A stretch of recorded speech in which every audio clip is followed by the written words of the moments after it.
Welcome back into Talking Fitchburg, continuing our holiday series with the Better Business Bureau. Tiffany Schultz, Better Business Bureau expert, is here. And today we're going to focus in on holiday returns and exchanges. So, you have to return something.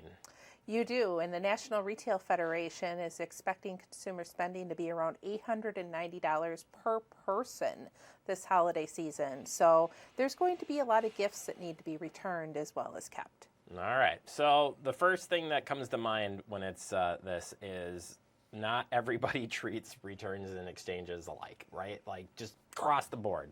They're all different.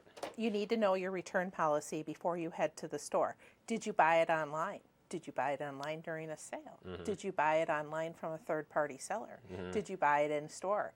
You want to read the fine print before you buy the item if you think there's a chance you're going to return it. So checking the store return policy could be kind of difficult because it might be like 2,000 lines of text. So how do you navigate that space and try to figure out what is that return policy or exchange look like?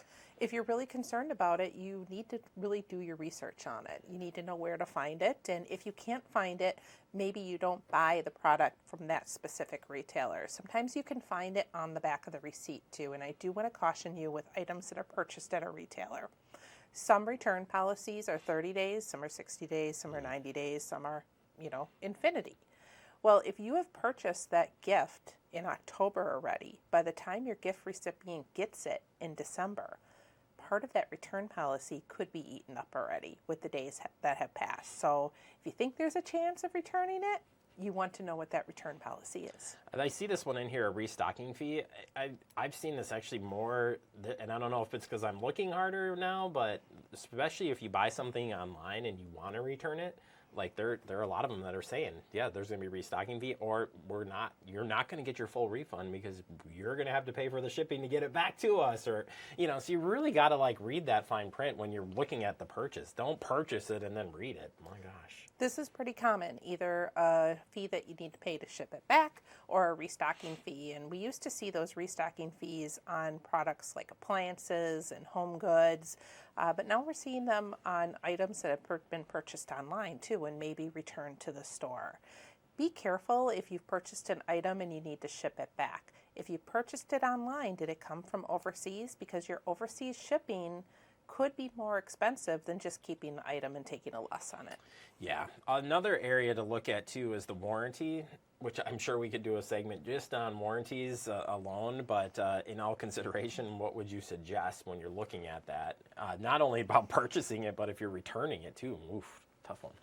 If you're buying an item that has a warranty, maybe it's an electronic or an appliance or a TV, they all come with warranties. Some of them you can purchase at the register. First of all, does the warranty make sense to purchase? And if you're going to purchase that, you're going to want to know about the warranty. How is the warranty serviced? Is it serviced by a third party? Do you need to send something in? Is it just parts, or is it parts and labor? There's a lot of things that come along with that warranty, and you're going to want to know what those pieces are if you're concerned about having to use that warranty. And then keeping the receipt in the packaging. So I've seen this a lot too, that if you don't have a receipt but you have the package and you can prove that you got it from them somehow, you might get store credit or something, but you might not get the full refund either. It's tricky. Some retailers do require you to have both the receipt and the packaging. And how easy is it to rip up the packaging, throw it away with the gift wrap, and you never see it again? Retailers are looking for that packaging, especially if you've purchased it online. Even if you have the receipt, the receipt may not be enough without the packaging. So keep all that in mind. And then bring your ID. So I was telling you a story of buying a freezer recently, and I had to actually present ID when I showed up. And I was like, well, how do you know that it's me? ID. That's very, very common to have to provide an ID these days in order to return. And that's actually meant to protect you. It's meant to protect you from fraud, and it's meant to protect the retailer from fraudsters. So think about it. If there's stolen merchandise and there's a pattern of returns, they just don't want to keep giving the money out. And if they do, and if it is a fraudster, they're going to know who it is if they have to provide a receipt. So keep in mind that it's all about protecting you and it's nothing to be concerned about. And finally, and most importantly, make returns in a timely fashion. So you can't sit and wait. You really need to act. We've talked about the 30, 60, 90-day policy.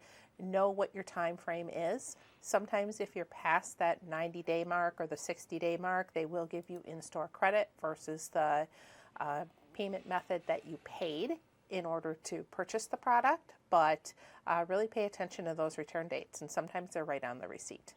Well, if you want to learn more about returns, exchanges, or warranties, that's just on its own, a lot of information. Bet you there's a place you can stay up to date on all of this great information. BBB.org. It's easy as that. All right, well, I appreciate it. We can't return you, but we want you to return to this show. Well, thank you. I'll be back in January. Thank you, Tiffany.